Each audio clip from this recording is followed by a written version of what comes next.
Dando continuidade aqui ao nosso podcast em parceria com a convenção da Rede Passo a Passo, nós agora vamos conversar um pouquinho com o Marcelo Fazio, que acabou de palestrar para os empresários da rede, onde ele trouxe um pouco da experiência Disney.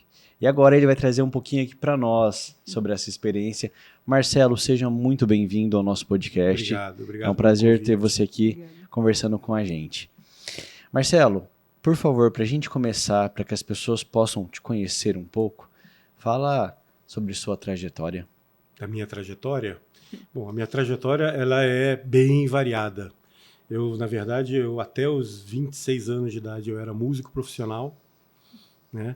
E eu comecei a ter contato com esse mundo do entretenimento a partir daí, por conta de, obviamente, músico e jogador de futebol é 1 em 1 milhão, né?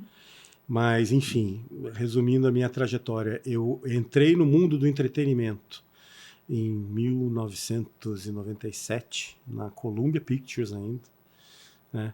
E, na época, a Columbia tinha uma joint venture com a Disney na área de cinema.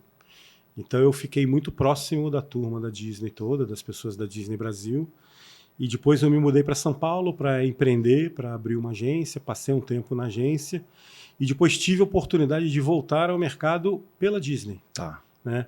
Então, no início de 2003, eu entrei na Disney, na área de cinema, onde eu fui responsável pela área de promoções e na verdade, fazia as promoções dos lançamentos. Então, foi gratificante, porque eu me aproximei muito desse mundo encantador que é o cinema. Fiz lançamentos de Procurando Nemo, Os Incríveis, Carros, e por aí vai. E logo depois disso, eu recebi um convite para assumir a área de marketing dos canais Disney, em 2007. E eu tive a sorte de estar nos canais quando houve o crescimento dos canais, na audiência. E a gente teve a oportunidade de trazer para o Brasil artistas como a Miley Cyrus, Demi Lovato, Jonas Brothers, ou seja, foi a época de ouro da TV por assinatura, e nós éramos os líderes de audiência nessa época de ouro, então foi um período muito gratificante, que a gente aprendeu bastante. A Disney me convidou depois para assumir a área de eventos aqui no Brasil, uma área que era nova, né? Eles internalizaram a área, era uma área para licenciados externos, mas eles acabaram internalizando e eu assumi a área de eventos e de música. E aí também tive muita sorte de poder trazer as corridas de rua da Disney para o Brasil, a Disney Magic Run, a Marvel Run, né? E tive sorte também de poder lançar trilhas como Moana, como Frozen. Legal. Então foi um período muito rico, muito gratificante.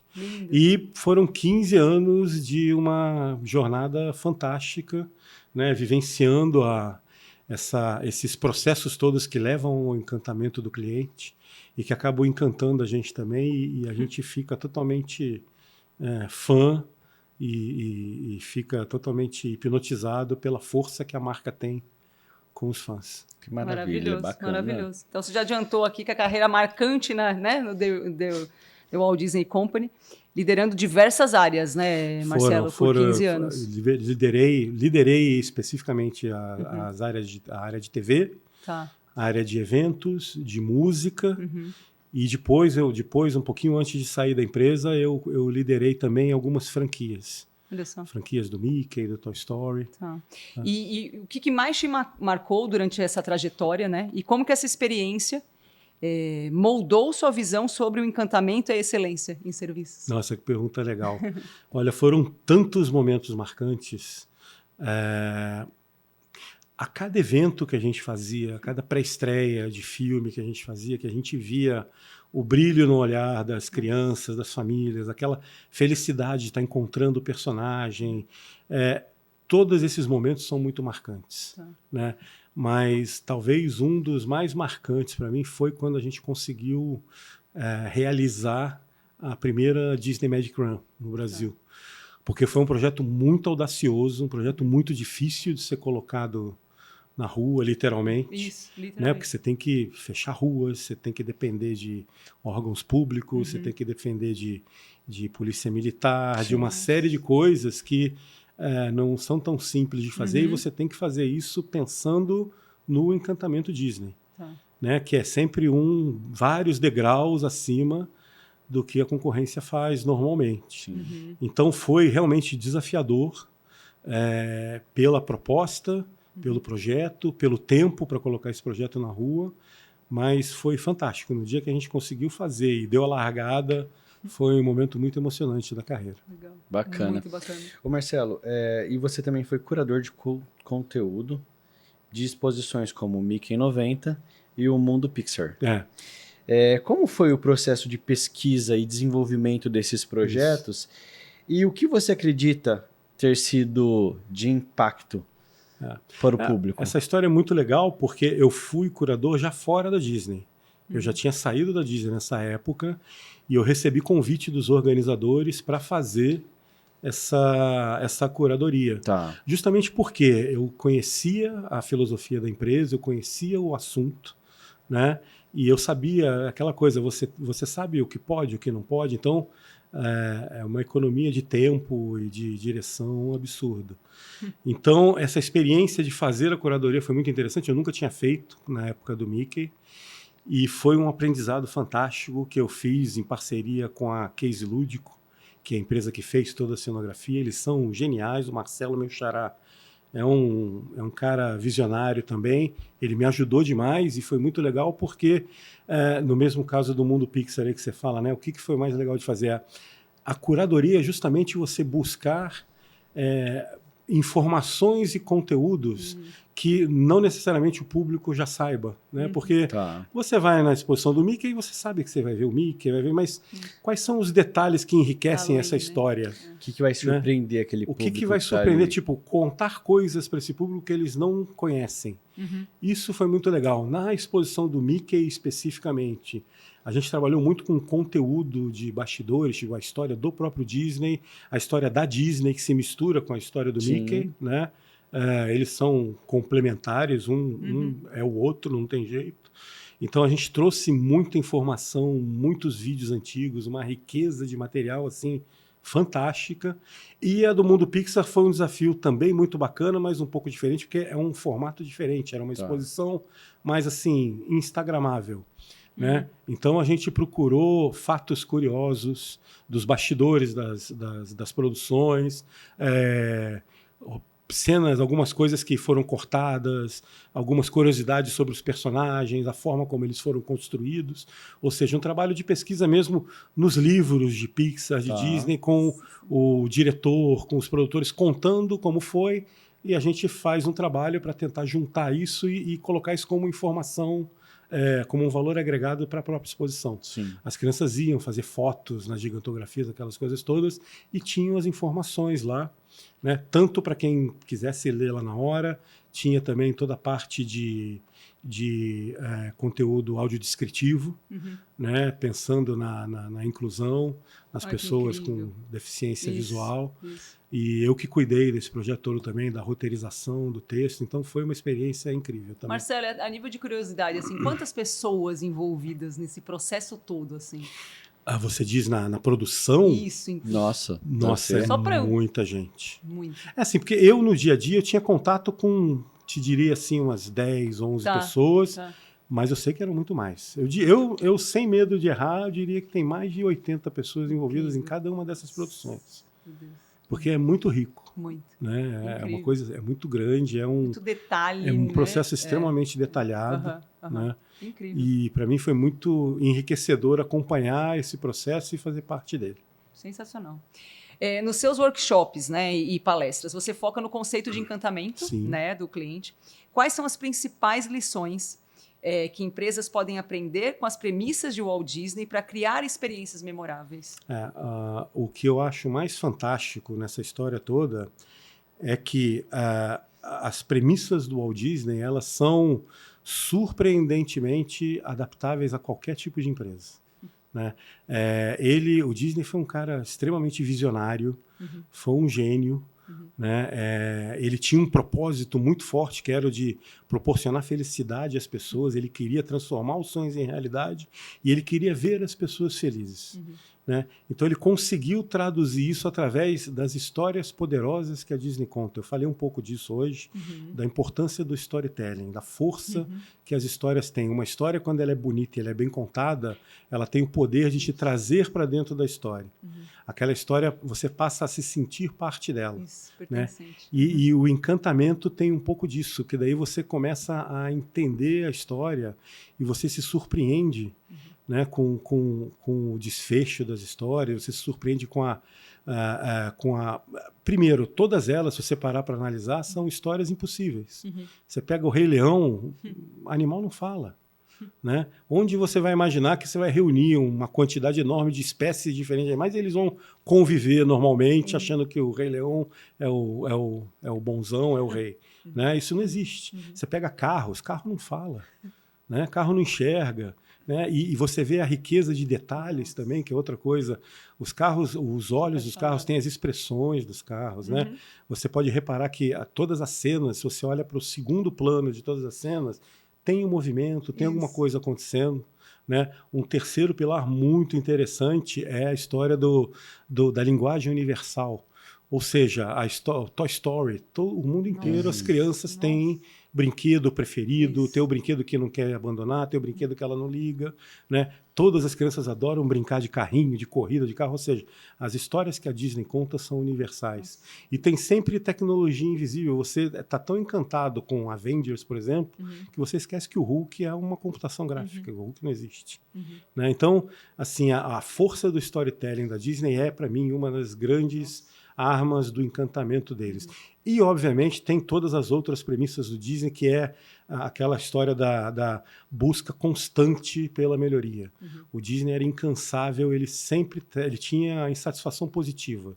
Ou seja, estava lindo, mas pode ficar melhor. Sempre pode ficar melhor. O Disney sempre falou que a Disney nunca ia estar pronta.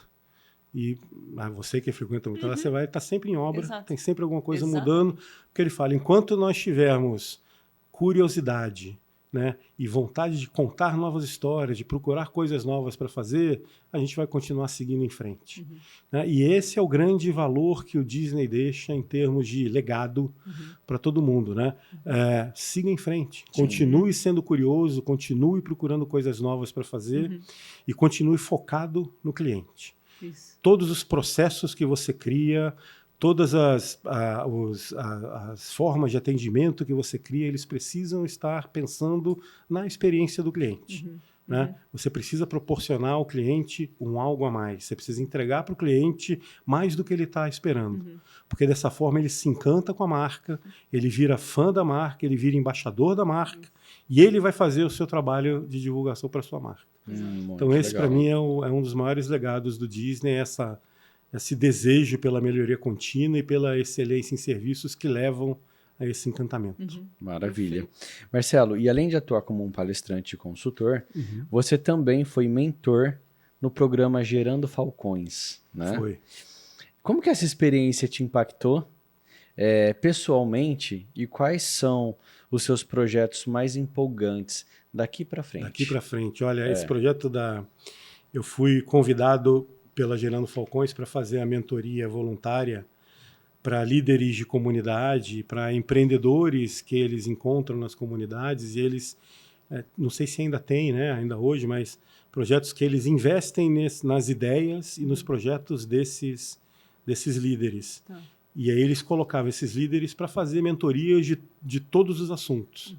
E eu entrei nessa história a convite de uma consultoria de um amigo que tem a Gerando Falcões como cliente, e ele me convidou justamente para falar sobre encantamento, sobre excelência em atendimento, né, e compartilhar um pouco dessa experiência. E foi um desafio fantástico, porque quando a gente fala de Disney, a gente parece que tem um universo totalmente distante de muita coisa da realidade hoje em dia. Né?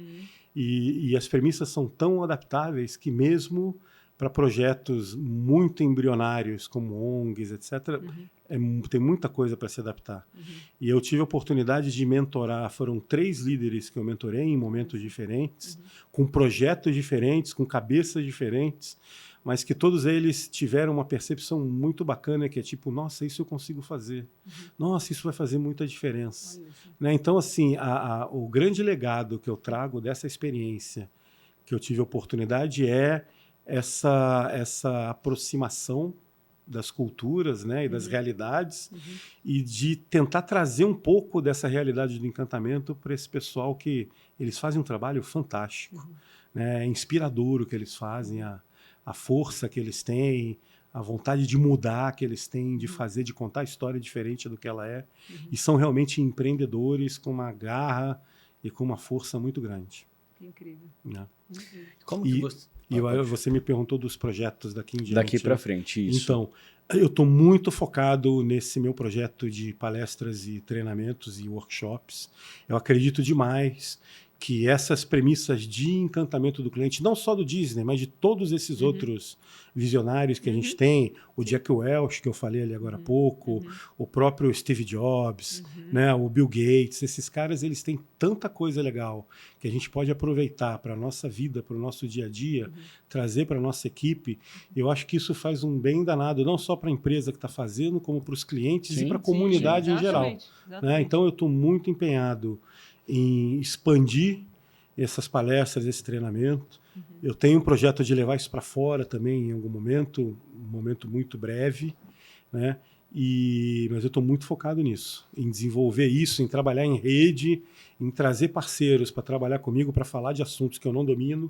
Eu domino o encantamento, eu domino as premissas da melhoria contínua, mas eu tenho muitos amigos que falam de varejo, que falam de neurociência, e tudo isso tem uma forma de encaixar no encantamento. Com certeza. A gente consegue, por exemplo, a neurociência consegue explicar como que o encantamento funciona. Mas eu não sei explicar, então, mas eu tenho um parceiro que explica. Até pela questão da melhoria contínua, acaba englobando tudo. Sim, né? Exatamente. Então, quando a gente busca essa melhoria contínua, então a gente olha para diversos aspectos dentro de nós e o que está ao nosso redor, né? A melhoria contínua está na gente em qualquer aspecto, né? Seja no físico, no mental, no emocional, na relação com a família. Com certeza. Em tudo que a gente quer fazer melhor é a definição de excelência do Aristóteles, né? Excelência é o que a gente faz todo dia. Então não é um ato, é um hábito. Sim, com né? certeza. O esporte tem muito exemplo disso, a música tem muito exemplo disso, né? Que é a perfeição, a busca pela perfeição que você não alcança nunca. Toda vez que você alcança, ela está um pouco mais acima. Com certeza. Né? E você, sem perceber, já subiu tantos degraus em busca da excelência, que quando você olha para baixo, você fala, nossa, como eu caminhei, como eu melhorei, e ainda tem muita coisa para melhorar. A vida é movimento, a vida acontece com exatamente. movimento. Vamos lá. Exatamente. Marcelo, você, com a sua experiência, como você avalia, por exemplo, um evento igual esse que está acontecendo hoje? Esse evento eu acho fantástico. Eu conheci a Ellen através de um evento que eu fiz em Santa Catarina para falar dessa metodologia do encantamento.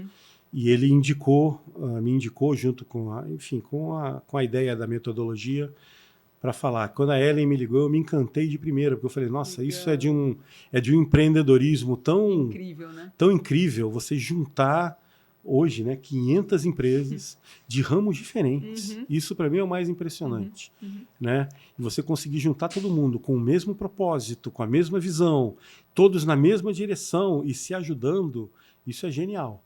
Eu já tinha visto coisas bem menores do que essas por aí, mas com outro formato. Esse formato aqui ele é incrivelmente sedutor. É fantástico. Maravilha. O trabalho que a Ellen está fazendo maravilhoso, né? É maravilhoso. Nós somos suspeitos para falar, né? Com certeza. Estamos das 4 unidades, estamos em 3 unidades, a gente representa a nova versão. E isso é muito legal, porque hoje em dia é aquela história do localismo, né? Do consumo local, de você... Isso, você fica em casa, você pede coisa online, você, não vou pegar o carro para atravessar a cidade, pegar trânsito. Você me perguntou do bairro lá. Eu ando muito por ali porque eu consumo tudo do bairro. Né? Eu não preciso atravessar a cidade para fazer qualquer coisa. E assim, essa rede é mesmo, o racional é o mesmo. Exato. Eu preciso de um serviço X, tem na rede. Deve ter desconto, é um cara que eu já conheço, tem confiança, tem indicação. Né? Então, esse conceito localismo e do grupo, né, da comunidade é muito importante. E o que você falou muito, né, você se sente pertencente, Sim. né? O quanto isso faz a diferença, não é, Marcelo? É o pertencimento, né? A pandemia fez a gente perder muito isso, né? Muito. As pessoas que começaram a trabalhar home office, ficava claro, eu fiz várias mentorias de pessoas falando, eu não sinto que eu sou parte mais da empresa, porque eu abro o computador, eu faço a reunião, eu fecho o computador, eu estou no meu ambiente. Eu estou na minha casa, com a minha família, com o meu dia a dia de casa. Né? Enquanto quando você está no escritório, você vai tomar um café, você conversa com o seu vizinho de baia, você desce para almoçar, então você pertence a um grupo. E na pandemia isso se quebrou. Né? E agora, essa volta ao presencial, esse sistema híbrido, isso está conseguindo trazer essa história do pertencimento a um grupo, pertencimento a uma tribo de volta. Né? E se você junta o pertencimento com a importância do entendimento, ou seja, você pertencer a alguma coisa e você entender a sua função naquele universo, o porquê que você está fazendo aquilo, como aquilo agrega em outras funções, porque aquilo é uma parte da engrenagem. Né? Não é, eu atendo o telefone na empresa. Não, você não atende telefone na empresa, você faz uma coisa muito maior, você é a empresa. Exatamente. Na hora que você fala alô, bom dia, passo a passo, você é passo a passo, você não é a Karina, ou seja quem for. Né? Então, a gente precisa entender a importância do que a gente faz. E a influência que o que a gente faz tem no resto da engrenagem. Exatamente. É isso. Então, isso que a Ellen está fazendo é sensacional. E da forma como ela está fazendo. Uma forma para cima, animada. Leve, gostosa. Leve, né? É fantástico. Maravilha. Muito legal. Marcelo, queremos agradecer muito a sua participação. Com toda certeza, tenho certeza que vai inspirar muitas pessoas que vão assistir, vão ouvir pelo Spotify. Assim, hoje posso te dizer que eu faço o que eu adoro fazer, que é compartilhar conhecimento, compartilhar experiência. Então, se você deixar, o teu podcast vai ter 3 horas e meia. Mas eu que agradeço demais a oportunidade de estar aqui, de conhecer esse trabalho maravilhoso de vocês. E muito obrigado. Muito obrigado. Que Deus continue te iluminando para que você continue encantando as pessoas por onde você passar. Afinal, né, como diz o Disney fala, né, de que se adianta ser luz se não for para iluminar o caminho dos outros. Isso. Né? Então, isso é muito legal de fazer, porque a gente sente que as pessoas gostam, a gente de alguma forma toca as pessoas e ajuda todo mundo a melhorar. Com certeza. E eles ajudam de volta também, né? O retorno é muito bacana. Muito legal. E até mesmo pegando um pouquinho desse gancho, eu acredito muito. Quando você faz o outro feliz, aquela felicidade retorna para você. Retorna, com certeza. Completamente. É a lei do retorno, né? Com certeza. O que você entrega, você recebe de volta. E se feito com amor, né, não tem como a gente não receber, né? Total. Sempre vai voltar. O que você manda, volta para você. Isso. Então, eu acho que é essencial. Por mais que você não absorva nenhum tipo de conhecimento nesse momento, nem todo mundo absorve da mesma forma. Exato. Cada um tem o seu momento e o seu tempo. Mas só a troca, só a energia que é trocada ali, super positiva, acaba voltando de um jeito super positivo. Maravilha. Muito obrigado. Obrigado a você. Sucesso nessa jornada. Obrigado. Para nós. Para vocês também. Sempre. E nós vamos ficando por aqui e daqui a pouco voltamos com outras pessoas contando suas histórias e inspirando pessoas. Até já.